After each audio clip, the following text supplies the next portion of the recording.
Good morning Delhi. बहुत स्वागत है आप सभी का हमारे इस खास बुलेटिन में। मैं हूं आपके साथ मरियम अली। चलिए फटाफट नजर डाल लेते हैं आज की बड़ी खबरों पर। बीती रात जम्मू कश्मीर से एक बड़ी खबर सामने आई है। जी हां, आपको बता दें कि जम्मू कश्मीर के गांदरबल में एक सुरंग का काम चल रहा था, जहां काफी मजदूर मौजूद थे और उन पर आतंकियों ने हमला कर दिया। अब अपडेट ये है कि उस हमले में करीब 7 मजदूरों की मौत हो चुकी है और कुछ घायल हैं। साथ ही इस हमले की जिम्मेदारी आतंकी संगठन लश्कर-ए-तैयबा के सहयोगी संगठन द रजिस्टर्स फ्रंट ने कर ली है। उधर मध्य कश्मीर के गांदरबल में गगनगीर गुंड इलाके में आतंकियों ने सुरंग बन रही कंपनी एप्को के कर्मचारियों के कैंप पर हमला बोल दिया और फायरिंग कर दी। हमला होते ही कर्मचारियों में भगदड़ मच गई, चीख पुकार होने लगी। हमले में एक डॉक्टर समेत 7 लोगों की मौत हो चुकी है। घटना की सूचना मिलते ही सुरक्षा बलों ने मौके पर पहुंच के पूरे इलाकों को घेर कर तलाशी शुरू कर दी, ताकि हमले में शामिल आतंकियों को मार गिराया जा सके। उधर सुरक्षा बलों के अधिकारियों ने प्रवासी मजदूरों से घटना के बारे में भी जानकारी ली है। साथ ही बता दें कि घटना के बाद पूरे इलाके में सतर्कता बढ़ा दी गई। प्रवासी मजदूरों के कैंप पर भी अतिरिक्त फोर्स की तैनाती कर दी गई है। साथ ही गाड़ियों की तलाशी भी जारी है।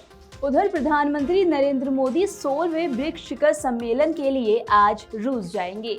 वो वहां 22 से 23 अक्टूबर को आयोजित होने वाले कार्यक्रम में हिस्सा लेंगे। बता दें कि यात्रा के दौरान पीएम मोदी समूह के सदस्यों के नेताओं और बाकी आमंत्रितों के साथ द्विपक्षीय बैठकें भी करेंगे। पीएम मोदी राष्ट्रपति व्लादिमीर पुतिन के निमंत्रण पर रूस जा रहे हैं। ये इस साल की उनकी दूसरी रूस यात्रा है। दरअसल रूस के कजान शहर में 22 और 23 अक्टूबर को ब्रिक्स का शिखर सम्मेलन होगा। संगठन के विस्तार के बाद ये इसका पहला शिखर सम्मेलन है। ब्रिक्स दुनिया की प्रमुख उभरती अर्थव्यवस्थाओं को एक साथ लाने वाला एक खास समूह है। आपको बता दें कि मिस्र, ईरान, इथियोपिया और यूएई इसी साल इस संगठन में शामिल हुए हैं। वहीं भारत में रूस के राजदूत डेनिस अलीपोव ने कहा कि उनका देश ब्रिक्स शिखर सम्मेलन में प्रधानमंत्री मोदी के साथ साथ 40 बाकी नेताओं का स्वागत करने के लिए उत्सुक है। विदेश मंत्रालय ने कहा कि अपनी यात्रा के दौरान पीएम मोदी कजान में ब्रिक्स सदस्य देशों के अपने समकक्षों और आमंत्रित नेताओं के साथ द्विपक्षीय बैठकें करने की भी उम्मीद लगाए हुए हैं। बीजेपी लगातार केजरीवाल के सीएम हाउस को लेकर राजनीति कर रही थी। उनका कहना था कि उन्होंने इसको शीश महल बना दिया है। अब जब पीडब्ल्यूडी की इन्वेंट्री लिस्ट सामने आई है तो इस पर राजनीति और गर्मा गई है। अब तेजी से बीजेपी ने केजरीवाल पर हमला बोल दिया है। इन्वेंट्री डॉक्यूमेंट सामने आने के बाद भाजपा नेताओं का आरोप है कि सीएम आवास में फुली ऑटोमेटिक सेंसर वाली टोटो स्मार्ट टॉयलेट सीट लगाई गई थी, जिसमें ऑटोमेटिक ओपन क्लोज सीट थी, heated seat, wireless remote, deodoriser और ऑटोमेटिक फ्लशिंग जैसी सुविधाएं शामिल थी, लेकिन अब ये गायब हैं। इस तरह की एक टॉयलेट सीट की कीमत करीब 10 से 12 लाख रुपए के बीच है और लगभग 15 टॉयलेट हैं। इसके साथ ही कई करोड़ रुपए की लागत का सजावटी सामान भी गायब हो चुका है। उधर इस पर प्रदेश भाजपा अध्यक्ष वीरेंद्र सचदेवा ने क्या कहा, सुनिए। आखिरकार वो दिन आ ही गया जिसमें अब पता चल रहा है कि अरविंद केजरीवाल क्यों अपने उस भ्रष्टाचारी शीश महल को दिखाना नहीं चाहते। दोस्तों, एक लिस्ट आई है पब्लिक डोमेन में जिसमें बताया गया है कि उस भ्रष्टाचारी शीश महल में दिल्ली के जनता के टैक्स के पैसे से क्या क्या सुविधाएं या मैं कहूं कि अय्याशी का सामान अपनी ऐशगाह में अरविंद केजरीवाल ने लगाया है। शुरू करता हूं दोस्तों टॉयलेट सीट से। टोटो स्मार्ट टॉयलेट सीट्स, मुझे नहीं पता क्या होती है, लेकिन बताते हैं गर्म, सर्द, ऑटोमेटिक, बंद, खुलना, क्या क्या है उसमें। एक सीट 10 से 12 लाख रुपए की है। जी हाँ, मैं टॉयलेट सीट की बात कर रहा हूँ। जो बामुश्किल हमारे घर में 1 या 2 बाथरूम होते हैं, यहाँ 10 से 12 बाथरूम बताए जा रहे हैं, 15 तक भी है। एक सीट टॉयलेट सीट 10 से 12 लाख रुपए और लगभग जो यहाँ लिखा है 15 करोड़ का सैनिटरी इंस्टॉलेशन, मतलब सैनिटरी का जो काम हुआ है वो 15 करोड़ से ज्यादा था। जी हाँ, मैं शीश महल की बात कर रहा हूँ जिसमें अरविंद केजरीवाल रहा करते थे। अब उसमें आज की मुख्यमंत्री आतिशी मार्लेना को वो अलॉट किया गया है। इसमें दोस्तों कई सारी चीज़ें हैं जो पढ़ के बोलने की हैं, लेकिन क्योंकि आप लोगों के हित में बताना ज़रूरी है। विंडो कर्टन, जिन पर्दों का जिक्र हम बार बार अपने भाषणों में करते रहे हैं, 5 से 6 करोड़ के सिर्फ पर्दे हैं उसमें। ये ईमानदार, कट्टर ईमानदार और सरकारी सुविधाएं ना लेने वाले अरविंद केजरीवाल की हकीकत आपके सामने बयां है। और टीवी हैं, कितने होने चाहिए एक घर में टीवी? इस शीश महल में 16 टीवी लगे हुए, 16, और एक टीवी की कीमत कम से कम 4 लाख रुपए, मतलब 64 लाख रुपए के तो सिर्फ टीवी लगाए हैं अरविंद केजरीवाल। ये है आम आदमी पार्टी। और दोस्तों, इसमें और भी कई चौंकाने वाली चीजें हैं।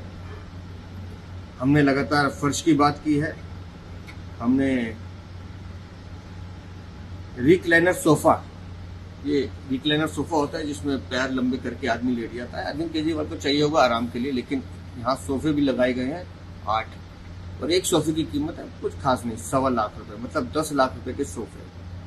उसी तरह से साहब के लिए कुर्सी भी थी जिसमें वो full body air pressure massage लिया करते थे, 4 लाख रुपए की, बहुत ज़्यादा नहीं है, लेकिन साहब उसमें आराम किया करते थे। और इसी तरह से एलईडी लाइट सुनी है आपने? एलईडी लाइट आपके हमारे घरों में सब में लगी हुई है। यहाँ जो एलईडी लाइट लगी है वो 3 लाइटों, उसमें से एक लाइट की कीमत 6.5 लाख रुपए है, मतलब 19,50,000 रुपए की सिर्फ 3 लाइट है। अरविंद केजरीवाल, कमाल है आपकी कट्टर ईमानदारी का। और देखिए, अब मुझे नहीं पता इसमें क्या क्या होता है। Samsung Flex Family Hub French multi door refrigerator 934 litre, ये साहब के घर में 2 लगे हैं, 9 लाख रुपए के हैं। ओवन माइक्रोवेव कितने का है भाई? ओवन भी 9 लाख का है, माइक्रोवेव भी 6 लाख का है। उसी तरह से आपको मैंने फुल बॉडी मसाज चेयर के बारे में बता दिया आपको, और भी बहुत कुछ है इसमें जिसका जिक्र यहाँ करना जरूरी है। हॉट वाटर जनरेटर क्या होता है ये मुझे मालूम नहीं, air to water heat pump होगा कुछ, लेकिन ये भी 22.5 लाख रुपए का है जो जनाब यूज करते थे। और स्टेयर केस कवरिंग, शॉवर, अच्छा शॉवर भी है सर, शॉवर और ये स्टेयर केस कवरिंग, ये लगभग 1 करोड़ 20 लाख कमाल है। और वुडन डोर्स लगाए गए हैं लगभग 70 लाख रुपए के। कुछ पिलर्स वगैरह लगाए हैं डेकोरेशन के, वो भी लगभग 36। ऐसी एक शीश महल की जो इन्वेंट्री बननी थी वो बनकर आई है। तो मैं आपको बताना चाहता हूँ कि संविधान की शपथ लेने वाले, अपने बच्चों के सर पर हाथ रख के कसम खाने वाले और सरकारी सुविधाएं ना लेने वाले अरविंद केजरीवाल का सच अब हौले हौले जनता के सामने आ रहा है। उत्तर भारत में ठंड का एहसास तो शुरू हो गया है, लेकिन दोपहर में गर्मी भी होने लगती है। जी हाँ, इसी को लेकर मौसम वैज्ञानिक ने क्या कहा है, क्या बताया है कि कब से आखिर ठंड शुरू हो जाएगी, जान लेते हैं। लगातार बदलते मौसम से मौसम केंद्र की चिंताएं भी बढ़ गई हैं। वहीं आम जनता भी दिल्ली के मौसम से इन दिनों परेशान नजर आ रही है। इसकी वजह साफ है कि हर कोई जानना चाह रहा है कि आखिर दिल्ली में कोहरा, शीतलहर और अच्छी सर्दी कब देखने को मिलेगी। इसी को लेकर मौसम वैज्ञानिक और केंद्रीय मौसम विभाग के मौसम वैज्ञानिक ने इस पर अभी कुछ बोलने से मना कर दिया है। लेकिन मौसम वैज्ञानिकों की माने तो दिल्ली के मौसम को लेकर अभी कोई भी भविष्यवाणी करना जल्दबाजी होगी। हालांकि दिल्ली में सर्दी अभी रात और सुबह के वक्त महसूस होने लगी है। आखिर दिन के वक्त की तेज धूप कब कम होगी, इसके बारे में अक्टूबर के बाद ही कुछ कहा जा सकता है। लेकिन ये तो साफ है कि रात में सर्दी लगातार बढ़ रही है, जबकि दिन के वक्त का अधिकतम तापमान भी तेजी से बढ़ रहा है। उधर वरिष्ठ मौसम वैज्ञानिक के मुताबिक दिल्ली का अधिकतम तापमान जहां 21 अक्टूबर यानी आज से लेकर 27 अक्टूबर तक 34 से 35 डिग्री रहेगा, वहीं 21 अक्टूबर यानी आज दिल्ली का अधिकतम तापमान 36 डिग्री पर बना रहेगा, जबकि पूरे हफ्ते न्यूनतम तापमान 17 से 18 डिग्री पर रहेगा। यानी रात में तो राहत मिलेगी, लेकिन दिन में लोगों को गर्मी का सामना करना पड़ सकता है। तो ये थी आज की वो तमाम बड़ी खबरें जो आपने देखी। हम आपको इसका अपडेट भी देंगे, बस आपको जुड़े रहना होगा नवोदय टाइम्स पंजाब केसरी के साथ।